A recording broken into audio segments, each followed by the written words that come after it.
हाँ जी, तो स्टूडेंट्स ये रही हमारी प्रॉब्लम नंबर 2.95 जिसमें वो कह रहा है कि फाइंड कीजिए वैल्यू ऑफ एस को सच दैट के power supplied by current source is zero, यानी कि इस सर्किट के अंदर जो करंट सोर्स लगा हुआ है उसके क्रॉस जो हमारी पावर सप्लाई हो रही है वो ज़ीरो है।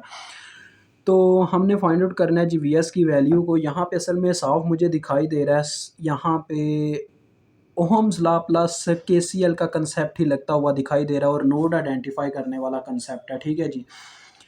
तो सबसे पहले मैं वोल्टेज मेंशन कर देता हूँ। देखें बच्चों, ये बताना आपको चाहूँगा, ये जो 3 एम्पेयर का सोर्स है, इसके क्रॉस इसके कुछ ना कुछ वोल्टेज होंगे, ठीक है जी, जो कि मैं एक वेरिएबल के नाम से मेंशन कर देता हूँ प्लस माइनस V1, ठीक है। आपकी अपनी मर्ज़ी है, कोई भी नाम दे सकते हो। और इनके साइंस यार पता है किस तरीके से मैंने रखे हैं, क्योंकि अगर ये एक सप्लाइड सोर्स है ना तो इसके वोल्टेज का साइन इसलिए मैंने ऐसे रखे हैं प्लस माइनस। देखो सप्लाइड बच्चों, कोई भी करंट सोर्स है ना या कोई भी करंट सोर्स ही वैसे पावर सप्लाई में आता है, यहाँ कह लो वोल्टेज सोर्स की ही बात कर लो यार, कोई भी सोर्स है, वोल्टेज सोर्स या करंट सोर्स, वो उस वक्त तक सप्लाइड सोर्स नहीं बनता जब तक उसके नेगेटिव टर्मिनल में करंट एंटर ना कर रही हो, ठीक है।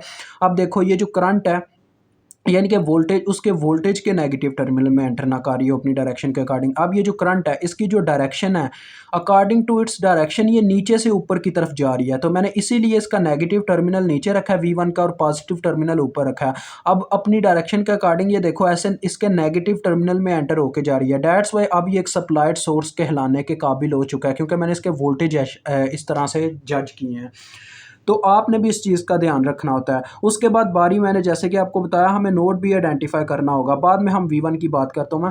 नोड बच्चों कैसे आइडेंटिफाई करते हैं? नोड एक ऐसा पॉइंट होता है जहाँ पे एक से ज़्यादा चीज़ों की वायर अटैच होती है, जहाँ पे दो चीज़ों की वायर अटैच होती है वो कहलाता है बाइनरी नोड। उसको हम कंसिडर नहीं करते क्योंकि वो हमारा क्वेश्चन लंबा कर देता होता है, कॉम्प्लिकेटेड बना देता है। हम कंसिडर करते हैं हायर नोड को जहाँ पे 3 चीज़ों की वायर अटैच होती है, और उसके बाद सरफेस नोड को जहाँ पे 3 से ज़्यादा चीज़ों की वायर अटैच होती है, ठीक है। तो ये 2 चीज़ें हैं। अब ज़रा गौर से सुन लीजिएगा, यहाँ पे आप ज़रा गौर करें, गौर कीजिए। ये एक ऐसा पॉइंट है जहाँ पे 3 चीज़ों की वायर अटैच हो रही है, 2 रेजिस्टर्स की, एक करंट सोर्स की। तो ये मेरे पास नोड 1 हो गया, यहाँ पे मैं V1 के नाम से ले चुका हूँ, तो यहाँ पे मैं V2 के नाम से वोल्टेज ले लेता हूँ, ठीक है जी। उसके बाद ये नीचे देखो एक ऐसा पॉइंट है जहाँ पे 2 रेजिस्टर्स और एक करंट सोर्स की वायर आके अटैच हो रही है, तो ये दूसरा हायर नोड है जिसे हमें करना पड़ेगा ग्राउंड, बिकॉज जब तक एक नोड स्टूडेंट्स एक सर्किट के अंदर ग्राउंड नहीं ना होता तो उस वक्त तक वो उस सर्किट के अंदर करंट फ्लो नहीं कर पाता, ठीक है जी। ग्राउंड करना ज़रूरी होता है, तो एक नोड को ग्राउंड किया जाता है, तो मैंने नीचे वाले नोड को ग्राउंड कर दिया, यानी वहाँ पे 0 वोल्ट लगा दिए हैं। और बाकी देखो सारे बाइनरी नोड थे, यहाँ पे भी 2 चीज़ों की वायर अटैच है, यहाँ पे भी 2 चीज़ों की, तो ये सारे बाइनरी नोड है, इनको कंसिडर करने की ज़रूरत नहीं है। अब ज़रा गौर कीजिएगा एक और चीज़ कि मुझे V1 की वैल्यू मिलती हुई दिखाई दे रही है, कैसे देखें? उसने कहा था कि power supplied by current source is zero, यानी कि जो पावर सप्लाई कर रहा है ना 3 एम्पेयर के क्रॉस जो पावर सप्लाई हुई है वो हमारे पास ज़ीरो के इक्वल है। Power across 3 ampere which is supplied, ठीक है, सप्लाइड की फॉर्म में इज़ इक्वल टू 0 वाट, ये उसने बोला होगा। यानी कि जो 3 एम्पेयर करंट सोर्स के क्रॉस पावर है वो 0 वाट के बराबर है। और आपको पता है पावर का क्या फार्मूला होता है? पावर का फार्मूला होता है करंट इनटू वोल्टेज, ठीक है, VI होता है, या V स्क्वायर ओवर R होता है, या I स्क्वायर ओवर R होता है। तो यहाँ पे तो VI फार्मूला लगेगा क्योंकि हमें वोल्टेज और करंट ही पता है, तो लिहाजा देखो इसके वोल्टेज कितने हैं, V1 है, और करंट इसकी कितनी है, 3 एम्पेयर है, यानी कि VI मैंने फार्मूला अप्लाई कर दिया है, current into voltage VI, power की जगह मैंने उसका फार्मूला पुट कर दिया VI which is equal to 0। तो यहाँ से आपको देखो वोल्टेज की वैल्यू मिल जाएगी कैसे, V1 इज़ इक्वल टू 0 के बटे में चला जाएगा 3, तो 0 को बच्चों देखो 3 से डिवाइड करो, 0 को किसी भी नंबर से डिवाइड कर लो वो रहता 0 ही है, तो लिहाजा V1 की वैल्यू आपके पास 0 है, ठीक है जी। यानी ये आपके पास 0 वोल्ट है V1। और अब एक आपको नई चीज़ बताता हूँ, ये V2 की वैल्यू भी आपको पता चलने वाली है। देखिए कैसे, मैंने आपको ये चीज़ बताई हुई है KCL में, यहाँ पे KCL असल में बाद में लगने वाला है। जब भी कभी यहाँ पे KCL का क्वेश्चन होता है ना, किरचॉफ करंट लॉ का, तो अगर ऐसा हो रहा हो कि 2 नोड्स हों और उनके दरमियान में एक ऐसा कंपोनेंट लगा हो जिसके हमें वोल्टेज पता हो, तो उस सिर्फ एक ऐसा कंपोनेंट लगा हो, यानी कि उस वायर में एक से ज़्यादा कंपोनेंट ना हो। आप देखें इन 2 नोड्स के दरमियान में सिर्फ एक ऐसा कंपोनेंट लगा है जिसके हमें वोल्टेज पता है, तो लिहाजा यहाँ पे वो असूल लग रहा है जो मैं लगाना चाह रहा हूँ। देखें कौन सा असूल, जिस तरफ इस नोड का यानी कि जिस कंपोनेंट के वोल्टेज मेंशन है उस वोल्टेज के जिस तरफ पॉजिटिव टर्मिनल होगा जिस नोड की तरफ, वो वाले नोड के वोल्टेज प्लस में लिख दिए जाएंगे, और जिस तरफ इसका नेगेटिव टर्मिनल होगा वो वाले नोड के वोल्टेज माइनस में लिख दिए जाएंगे, और इज इक्वल टू में उसकी अपनी वैल्यू लिख दी जाएगी जो वोल्टेज मेंशन है। तो लिहाजा आपके पास ये इक्वेशन ऐसे आ जाएगी। तो यहाँ से आपको देखें V2 की वैल्यू मिलती हुई दिखाई दे रही है। V2 is equal to V1, V1 is equal to 0, तो लिहाजा V2 भी आपके 0 वोल्ट के इक्वल है। ठीक है जी, ये आपको पता चल गया। अब आपने क्या करना है बच्चों, मेन तो हमारा जो काम है वो इस VS से है, VS को फाइंड आउट करना है। तो अब हम यहाँ पे इस नोड के ऊपर, ये जो हमारा नोड है इसके ऊपर KCL अप्लाई करेंगे। Apply KCL eight node 1। ठीक है जी, क्योंकि ये हमारा नोड 1 है, ऐसे छोटा सा मेंशन कर दें 1। Apply KCL eight node 1। तो मैं आपको बताता हूँ बच्चों KCL का कहना क्या था।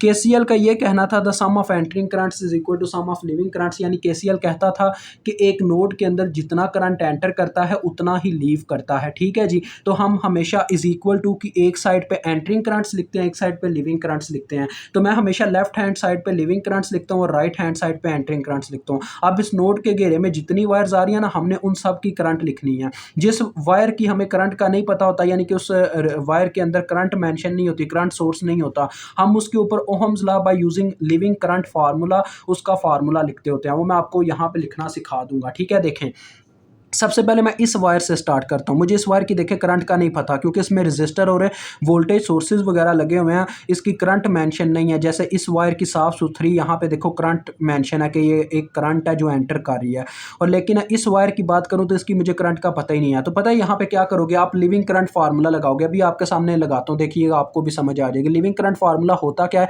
हम अपने उस नोड में से जिस नोड के ऊपर KCL लगा रहे हैं वहाँ से करंट को लीव करवा देते हैं। मैं यहाँ से करंट को लीव करवा दूंगा, तो जिस नोड में से हम करंट को लीव करवा रहे होते हैं उसी वक्त उस नोड के वोल्टेज लिख के आपने आगे माइनस लिख देना। ठीक है जी, ये तरीकाकार है। अब ये करंट को नोड टू नोड मूवमेंट करनी चाहिए, तो करंट यहाँ से गुजरती जाएगी। देखें ये सारी आपकी माइंड की गेम है, आपने यहाँ पे ड्रा करने नहीं बैठ जाना ऐसे करंट चल रही है, ये आपके माइंड में सारा चल रहा है। करंट यहाँ पे आके इसके पॉजिटिव टर्मिनल में एंटर हुई है, तो लिहाजा ये +18 आगे पुट किए जाएंगे, लेकिन बाहर वाले माइनस की वजह से ये -18 हो जाएंगे। लेकिन करंट की अभी मूवमेंट हुई है, देखो नोड टू सोर्स हुई है, सोर्स हमने बोला था नोड टू नोड मूवमेंट होनी चाहिए करंट की, लिविंग करंट की, तो लिहाजा करंट जो लीव हो रही है वो इसमें से भी लीव करेगी 18 वोल्ट में से, तो लिहाजा वो जब इसमें से लीव करेगी फिर से आगे माइनस आ जाएगा। ठीक है, अब ये करंट यहाँ से चलती चलती इस नोड में जाके एंटर कर गई, तो एट द लास्ट आपके पास नोड टू नोड मूवमेंट हो गई और इसका फार्मूला बन गया ये। और रेजिस्टेंस जितनी रस्ते में आई है ना वो आपने बटे में लिखते नहीं है, तो इसके बटे में कितनी रेजिस्टेंस आएगी, ये 3 ओहम भी इसके रस्ते में आया और प्लस ये 2 ओहम भी इसके रास्ते में आया हमारी करंट के जो हमने लीव करवाई थी, तो ये इसका फार्मूला बन गया, हमने इस वायर की करंट लिख दी है। ठीक है, ये तरीका होता है लिविंग करंट फार्मूले का। अब आने वाली यार कोई भी वीडियोस हुई जिसमें मुझे लिविंग करंट फार्मूला बताना हुआ ना, मैं कोशिश करूंगा इसका वैसे बता दूं, लेकिन अगर ना बताने हुआ तो आपको बता दूंगा, हिंट दे दूंगा, ये प्रॉब्लम जाके समझ लें। उसके बाद देखें ये एक एंटरिंग करंट है। अब इस वायर की मैं करंट लिखना चाहता हूँ ना, ये एक साफ सुथरा करंट सोर्स मेंशन है, तो लिहाजा ये देखो ये एक एंटरिंग करंट है, इस नोड के अंदर एंटर कर रही है, तो एंटरिंग करंट मैंने आपको बताया था हमने राइट हैंड साइड पे लिखनी है। लास्ट ये वाली वायर बचती है, अब इसकी भी करंट का नहीं पता, तो क्या करेंगे, लिविंग करंट फार्मूला, तो वही V2 में से मैंने करंट को लीव करवाया, V2 माइनस लिख दिया। अब ये करंट यहाँ से लीव करती हुई जाके प्लस में एंटर हुई VS के, तो ये आगे +VS, लेकिन बाहर वाले माइनस की वजह से ये -VS हो गए। यहाँ से भी करंट लीव हुई तो फिर से आगे माइनस लगा और जाके 0 में एंटर कर गई, और जितनी रेजिस्टेंस रास्ते में आई वो आगे बटे में, जो कि है 8 + 6। आई समझ में, बस इतना सा काम होता है। तो बच्चों ये था हमारा लिविंग करंट फार्मूला। अब देखो ये लिविंग करंट फार्मूला कैसे लग रहा है, with the help of Ohm's law लग रहा है, क्योंकि ओहम्स लॉ कहता है कि voltage over resistance is equal to current होता है। तो देखो हमने ऊपर हर दफ़ा वोल्टेज ही लिखे है, नीचे रेजिस्टेंस लिखी है, तो ये करंट ही लिखी है हमने। अब आप इजीली यार यहाँ पे देखो VS मालूम कर सकते हो, क्योंकि यहाँ पे V2 वेरिएबल जो है वो आपको ऑलरेडी वैल्यू दे चुका हुआ है 0। आपने बस डायरेक्ट VS की वैल्यू मालूम कर लेनी है, V2 की जगह 0 पुट कर दो, 0 - 18 डिवाइडेड बाई 5, और यहाँ पे क्या आ जाएगा, 0 - VS divided by 14, which is equal to 3। अब इसका जो एलसीएम बनता है ना यार, उससे ज़रब दे के इसका बटा ख़त्म करो पहले नंबर पे। तो अब देखो यार, ये 5 और 14 है, इसका एलसीएम देखते हैं कितना बनेगा। 5 मल्टीप्लाई बाय 14 ही बनेगा डायरेक्ट, सीधी सी बात है। 70 इसका एलसीएम बनता है। मैं इस पूरी इक्वेशन को 70 से ज़रब दे के इसका बटा ख़त्म करना चाहता हूँ, ताकि इसका बटा कैंसिल आउट हो जाए। मल्टीप्लाइंग बाय 70, ठीक है, जिसका एलसीएम 70 है। यहाँ पे जब बच्चों 70 ज़रब खाएगा तो 5 एक बार 5 14 बार 70 होता है, तो 14 ऊपर 18 से ज़रब खा जाएगा, ठीक है। 14 ज़रबे 18, तो ये बनता है 252, ये आ जाएगा -252। यहाँ पे जब इसके साथ पूरी इक्वेशन के साथ 70 ज़रब खा रहा है, यहाँ पे जब 70 ज़रब खाएगा 14 एक बार, 14 5 बार 70, तो 5 ऊपर ज़रब खा जाएगा, -5 VS आ जाएगा। और इज़ इक्वल टू की दूसरी जानिब 3 के साथ जब 70 ज़रब खाएगा तो आपको सबको पता है 210 बनता है। अब देखें यहाँ पे सिंपल सी बात है, -5 VS इधर ही रह गया, ठीक है। और दूसरे नंबर पे ये -252 दूसरी जानिब जाके +252 हो गया। और VS जब बाद में इधर ही रह गया, पहले नंबर पे इन दोनों को जमा करते हैं। देखें ये बनता है यार, सीधी सी बात है, 2 और 2 4, ये 462 बनता है। और यहाँ पे -5 इसके साथ मल्टीप्लाई हो रहा था, उधर जाके डिवाइड हो जाएगा, तो ये इसके बटे में आ गया -5। अब ये जो माइनस है ये तो ऊपर डिलीवर हो जाएगा, और 462 को 5 से डिवाइड करके इशारिये में जो भी नंबर बनता है वो हमारा आंसर होगा। तो ये बच्चों आता है 92.4 वोल्ट। तो ये आपका क्वेश्चन यहाँ पे सॉल्व होता है। मुझे उम्मीद है आपको समझ आ गई होगी। खुदा हाफिज़।